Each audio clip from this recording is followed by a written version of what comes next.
wrote because of these two small children and their father being destroyed by a corrupt trilogy of family court, 2 bar attorneys and 1 dishonest perjuring social worker, children's hospital social worker. The father was denied the health care, was blocked from ever receiving the health care that he received, that he needs, and in order to be a good father to his children.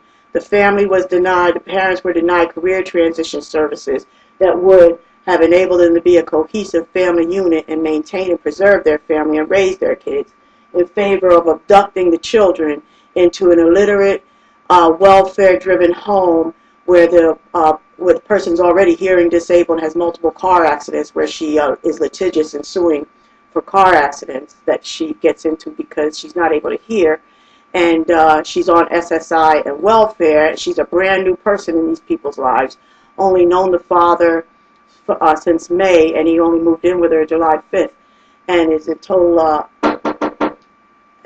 total opposition of the court just totally ignored our family's religious values, our constitutional right to pursue our own happiness and observe our own religious freedom principles.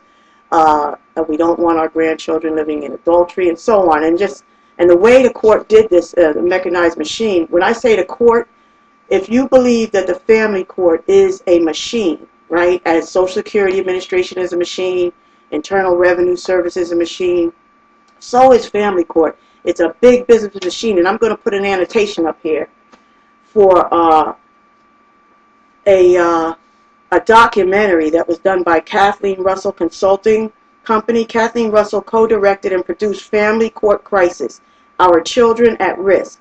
Her strategic communications firm, Kathleen Russell Consulting, KRC, co-directs and produces short films and PSAs for their nonprofit clients working for social, economic, and environmental justice. This film is her first documentary for public release. Kathleen co-directed the film with Riz Ludlow of Ludlow Media Services, and I'm going to put an annotation up here to her, but her username, if you don't go through the annotation, is here on YouTube, is CJE Marin, CJEMARIN, all one word username, and I have it, it's embedded as an object on all my sites. Part 2, Family Court Crisis, Our Children at Risk. This trailer continues the story in Part 1 about a brewing nightmare in family courts across America. Children are routinely being placed by the family court in the sole custody of their abusive parents. This film exposes a few outrageous cases from Marin County, California. Part 2 looks at the big business and money motives behind the family law machine. It urges state legislatures and others to fix California's courts and its purposes, and it proposes a solution that would protect children. This film is a call to action if you care about this grave injustice that must be seen to be believed category.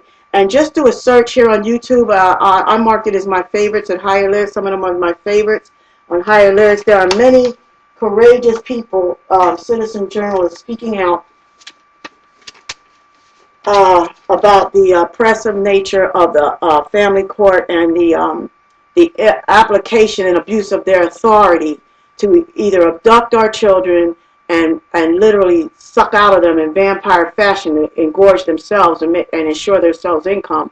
The corrupt bar attorneys ensure that they and their so-called witnesses, the unethical witnesses, everybody's going to get paid for their expert reports and everything for as long as the children are abducted, because the protective parent or the protective grandparent, they know, is never going to stop fighting for the children. So they deliberately place the children in abusive and the highest risk settings where the children grow. They just incur emotional and physical injuries that doom them to a life of either disability, Social Security. They can never, Social Security disability for mental or physical disabilities from the abuse and neglect and the limiting ability of the households. It nurtures and enhances welfare fraud and theft of earned income credit, IRS fraud.